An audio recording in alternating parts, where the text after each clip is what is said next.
So I only have 10 minutes to do this, but it's very important. I'll have to label it for either after I'm passed away or for my attorneys or my civil rights attorney, because it's very important to understand, because this is really fucked up. Um, when I was at work working for one of the gas stations before, we're going to leave them unnamed for now. If the attorney wants to call me, it's very easy to look this up. We'll call them C. I'm working for a C company, gas station, and they end up putting me in charge as management for only 3 to 4 hours until my shift ends, what I do multiple times. I'm very good at it.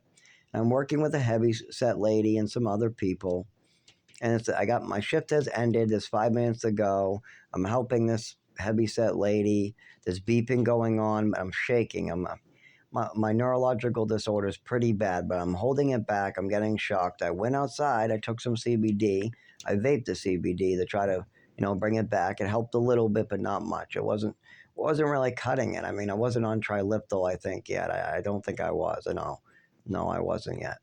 I wasn't really on any seizure medication, and I just had a seizure prior on the side of the road at the other company. We'll call them G. So this wasn't like I knew what was coming after 25 years of this. And it really hurts, and I got to hold it back because at work I cannot. I got to get home. I cannot have this at work.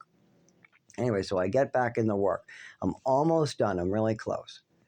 There's beeping. I'm doing my draw. I'm doing my counting. One machine is not working, but I got the other half to work. The heavyset lady comes up to me and she's like, I really got to take that bus home. It's really important. My shift ends at 2, or no, it was actually late.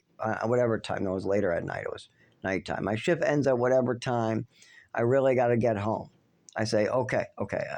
That's in 3 minutes. I'll tell you what, close and put your money in there, and I'll write up and finish up here. I'll be a little late out, but I'm almost done anyways. I just got to do my money after yours, and I can do the rest on the way back. I got to turn in some stuff in the bathroom, and I got to leave a message for Becky in the morning anyways. So don't worry about it. At this point, I'm just about finished. She's just counted her drawer. She's just about to put the money in. Now, once when her drawer is all set, I can take customers until somebody takes over. It's not a big deal. So, at this point, my replacement comes in. This little loudmouth girl who I've never met before. She's maybe 40-something years old, maybe only like 9, maybe 15 to 20 years at max. I would say 10 to 20 is the best age difference between me and her. Her son is about in his 20s, and she probably had him in her 20, at the age of like 19, 20, it seems like. So, anyways, her son's a good guy. She comes in, and she's just loud with this heavy-set lady screaming at her. Then she pulls apart the machine, trying to make this girl wait a half an hour. I come over, and I say, what are you doing? She goes, I'm fixing the machine. I say, yes, she's supposed to be out at 2. Half of it still works. Let her put the money in the machine already. Then she gets up, and she starts just flailing her arms and screaming like a lunatic, giving me, I'm already shaky, and now she's giving me anxiety, screaming at me, screaming at her, she was belittling this heavyset girl to the point where she looked like she was going to cry. I know anxiety and sadness when I see it. She's just quiet there. While this lady's yelling at her, trying to tear apart a machine. She's mad that she has to open up this machine. So I tell her, I say, I will be speaking to Becky in the morning about your behavior. It is very inappropriate. Then she goes, I am management here. I have known how to do this for years. I say, then you should know that half of that machine works, and she has to be out at 2, and it's 2:05 now. And then she goes, and then she goes, okay, fine. At this point, I'm trying to count my money, and the beeper goes off. Now, I start seizing, and I try to hold it back, but I can't. So then I start panicking, looking for a phone. So I look for my phone on my belt, which I no longer have, by the way.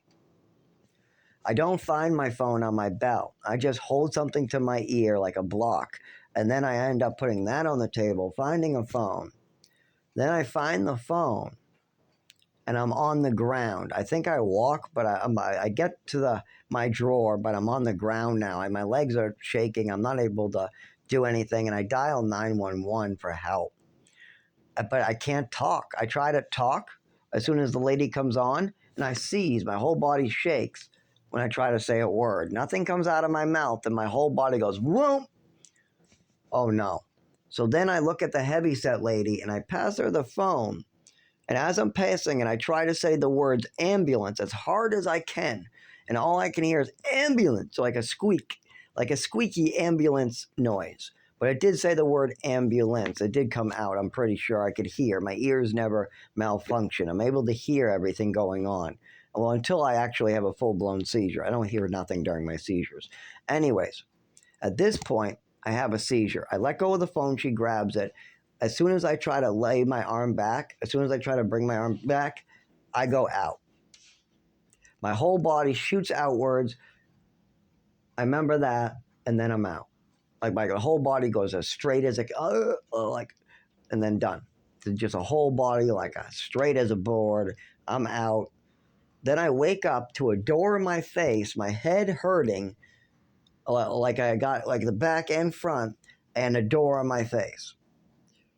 I don't know what the fuck's going on. There's a door in my face. So I just try to get out of the way, and the door closes. At this point, now this is a cabinet door on the ground that you store like cigarettes or receipts or trash cans in. I'm not sure what was in that one. It's not like I took the time to check back. I can't really get up. I can't move. I can't really talk. I have said ambulance, ambulance, ambulance, not now, ambulance, not now before. Before I had the seizure, I said, please not right now, please, and then I end up having a seizure. That's when I ended up really having a seizure, is when I was saying, please not now, because I felt it just about to seize me. What's kind of funny, I can say the words please, not now, but not ambulance when I'm trying to force it out or have a conversation. I also can say the word love or you.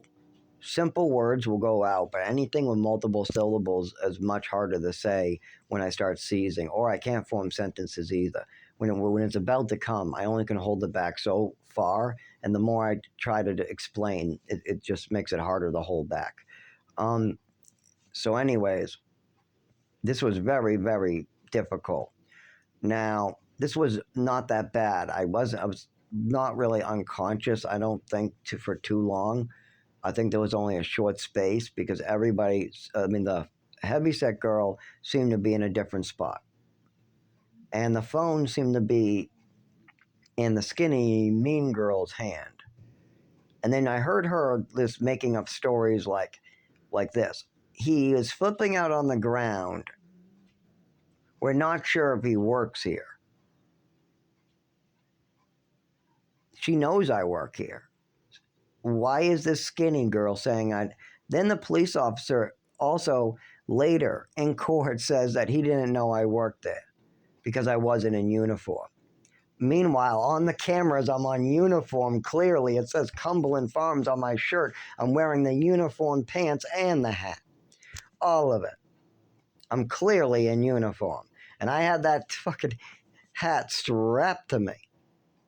I mean, strapped to me. Now, it might have fallen off during the seizure. I actually don't know. I actually didn't check if the hat was still on or not. Don't actually know. There's no way because my head was banging and I woke up against a door, so probably not. But the shirt was uniform, pants were uniform, and if I'm on the ground having a seizure, obviously that doesn't matter. But this was all on camera. Don't forget that. And there's multiple witnesses, so this all came out in the end. There's 2 other people who witnessed this. So, this skinny bitch wanted to make up a false police report because she was going to be in trouble in the morning. So anyways, I hear some of this bullshit. Some of this fucked up asshole shit that only a evil motherfucker who is self-righteous and feels like killing people would do. So I crawl away from her and just get to the back door where the ambulance is, but I seize 3 times on the way there. I go unconscious once, the other 2 times I have full bodily seizures, and I almost have a whole cart come on me. I shouldn't have stayed still, but you got this evil woman trying to harass and trying to get customers to come over and laugh at me and stuff. It's terrible. So anyways, I get to the back room where only employees can be and where the emergency ambulance is going to be. Now she brings her boyfriend or her customer friends over to see me on the ground helpless, trying to get me to fucking have conversations with them. I can't. I told them I can't. Need ambulance. Stop hurting me. Need ambulance. Stop hurting me. Need ambulance is all I repeat. I repeat those words while I try to get off the ground and then fall, and then try to get off the ground and then fall. Now, finally, I'm on the ground and the police come by. Finally, I'm going to get an ambulance out of this fucking fun show. These fucking people are going to get me killed. Can't speak, can't move. I'm on the fucking ground. The police officer tells me straight away, turn around. I'm on the ground, so I just roll over on my stomach. He cuffs me. Okay, whatever. Then I tell him, I just had a seizure. Is there an ambulance at that door? He goes, no, we're going out the front. I say, I just had a seizure. That's a bad idea. Now, that's all I can say. I can't say anymore. I can't describe. I can't really talk. I'm just shaking just from saying those words. Now he tries to have me walk. So I'm falling and I'm falling and I'm falling. He's dragging and pulling me and I'm falling. I'm trying to catch it too because this guy's going to beat the fuck out of me. I don't know what the hell's going through this asshole's head. I'm wearing a Cumberland Farms shirt. If you just asked and talked to people, you'd understand what's going on. Well, anyways, I make it until a light change. I don't really make it. I get dragged. I pick one step, and he just kind of like pulls and lifts me and drags me across the floor. Once when the light changes, though, I end up seizing. There's too much stimulus in my legs, and I just seize there. It's not like I fight. It's not just my body shakes. That's all it is, seizing, and I go unconscious. I come back to on the ground, all bloody, saying, I love you, stop hurting me, I love you, stop hurting me, I love you, stop hurting me, while my whole body seizes. Now, they got they got one cop on one leg, one cop on another leg. They're pulling each shoulder while I'm still cuffed, like pulling my arms apart while I'm cuffed, and I'm literally seizing. And this isn't the first seizure. I've had seizures what cause my head to swell up. I've had seizures in Lowell where my whole body gets smashed against the floor. I've had so many seizures. I had a seizure in Lynn. I've had lots of them. So, not the first one. But this is the first one where people are pulling on me. Anyways, I go unconscious once again. My last words were, I love you, stop hurting me. At this point, I wake up in the hospital. They want a drug test, so I give it to them. Now, they've injected me with multiple doses of Ativan. So, the seizing has stopped.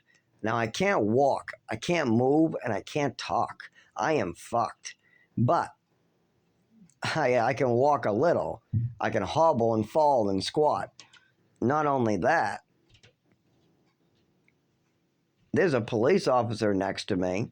I don't know who's going to come in and try to hurt me. I just want to piss and get out of there.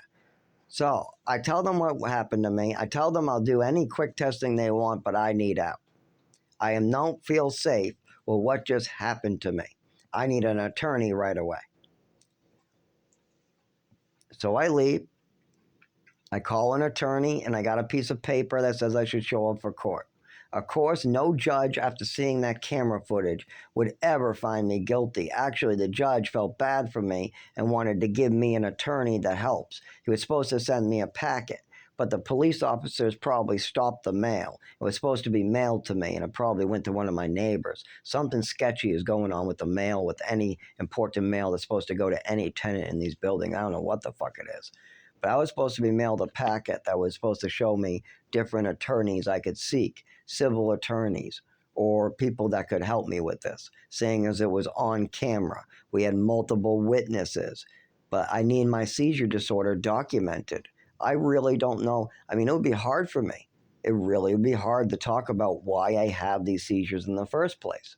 I've had them for 25 years. I've had ones I remember way before this. So, I mean, I had like one in New Mexico where I was just left out behind a tree. Now I was the only one out there being brought back in. All the other kids were already in, and they're like, "Oh, you've been out here for hours. What do you mean? You guys fucking don't care that much?" Jesus. There was also many times where I used to just curl up by trees though too, and I was left out there. So maybe they just thought I was curled up again. I don't know. Cold and me never was a big mix. I would either shake, seize, curl up in a ball, scream to come back in, throw a hissy fit, whatever. Me and cold never worked. But it's very important to understand that treating somebody like this for life is going to affect their mental health. And attorneys need to know this. And the people who love me after I'm gone need to know this. That this is going to continue for the rest of my life. And there's bad, evil people that are just like my mother out there. I've met 3 of them. I've worked with one now. That's the lady I'm talking about. She was just like my mother, making up stories over the phone so she won't get in trouble in the morning. Oh my fucking God. There's a girl in the group who talks about her children with the other staff members. I mean, I'm not allowed to speak to her. We each just get to listen to each other's stories and hear addiction advice. Now, I can talk to the staff member separately and tell them I have advice I'd like them to pass on, but I can't actually like pass on too much with the actual people that are sharing in these meetings. But one of these people in my meetings, in my groups, definitely reminds me of my mother. She wants her children on lots of drugs. She likes taking opiate pills a lot. She likes taking pills a lot. She used to be a nurse, and she tells everybody, I used to be a nurse, so I know. I know what pills my child should be taking. All these pills, and I know I can take Percocet, and I'm fine with it. I can take all the Percocet I want. That type of attitude, that type of talk. Even though they're not going to say it that straight out. They're going to use this double talk and this justification language and these one-liners like, I'm a nurse, I know everything. Stuff like that. Or then you say, you're a nurse? Where do you work? Well, I used to be a nurse. How long ago? 10 years ago, 20 years ago. Things change for one. Number 2 is if you were a really good nurse, they probably would have had you paid a lot more and you would have gone up the chain. You would still be doing it. I've met nurses that are still in their 70s working and getting paid real good money because they're the best. There's a lot of these psycho nurses who think that pills are the best thing since sliced bread. They don't even know the side effects of half these pills, yet they think they can be a doctor and they know everything. And this is one of these people for sure. And she also definitely can't take responsibility for anything she does. You hear it all the time. She's always blaming her own drug habits on her children. If it wasn't for my child, I wouldn't have to do this. And if it wasn't for my child, I wouldn't have to do this drug. And if it wasn't for Joey, I never would have done this crack. And if it wasn't for my husband hitting me, I wouldn't have never done that. And if it wasn't for my husband doing this, I would have never ended up in prison. That type of stuff. Yeah, I hear it from people. And these 2 people, they get thrills from pain and they think that they have some nursing. Because even this woman that I worked with that works as a manager for a gas station, she says she used to be a nurse. What the hell? How did I know this? From her son. She was a nurse a long time ago. I was like, oh, interesting. One of those. Now after, I didn't even meet her for 5 minutes. All I said is that the machine works. This lady has to be out. Let her put her money in. And I'm going to report you in the morning to Becky about this. So you can prepare your own story. You can tell her whatever you like. Because I'm out that door. I'm leaving. I got my car right there bringing me home. My ride. I got a whole trash roses that I'm trading for a ride home. I'm not even kidding. I picked a whole thing of roses out that were perfectly good that had to go to the trash. I hid them in the back of the dumpster for a ride home, and I called and was left the message for Becky. Oh, I also had to drop off some stuff I found in the bathroom with Becky as well. It was like this weird knife thingy.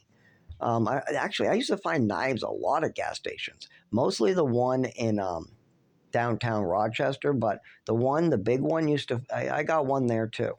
I got two in Rochester, one in the other one, and then I also at another job I found a knife. That was the one in Gulf. I don't know what it is with these meth heads leaving knives. I mean, I should say, people on meth leaving knives. It's such a, oh my God, these people with meth, I don't know how they ever do this drug. I mean, I understand opiates a little bit. I mean, some people who did opiates live till their 80s as long as they stop or they use it sparingly, but meth is like a one-time done deal. It's battery acid, drain cleaner, and chemicals. Like it's pure evil. Like the average lifespan of a meth head is like 5 years. If you're going to use meth every day, you're probably going to live 5-10 years max. That is a fucked up drug. I mean, even crocodile, the lifespan of a crocodile everyday user is 2 years. So meth is only 3 years above crocodile. What the hell is wrong with you people? Like, you can use pot and live to 100. You can use opium or opiates, still live to 60 or 80 if you're smart. Most people don't. If you use fentanyl, you're done. It's just there's so many. Like fentanyl, the average user is about a year, but that's for accidental OD. An average user with Narcan is a couple more years. It's about the same as meth. I mean, what the hell? Just look at the average lifespan of everyday use, and you'll be scared shitless to use it because that's your lifespan if you're going to use it every day. That's your lifespan. Just Google it. If you're using meth every day, Google your lifespan. That's simple. Look at it. 5 years to live. How many years have you been using? 4? Hey, buddy, you got a year left. Clap to yourself. That's how I look at these things. I look at how long can I live if I use this drug. Oh, I can live 100 years? Okay. Marijuana? Okay. Cigarettes? Ooh, 60 each. Average lifespan of a smoker, 40, 50 to 60. Ooh, man, that's not good. Yeah, it's gone up. The average lifespan of a smoker has gone up as the smoking goes down, because most people don't smoke as much as they used to, as well as the treatments for lung cancer and smokers have been getting better. So it's like 54 to 60 is the average lifespan of a smoker.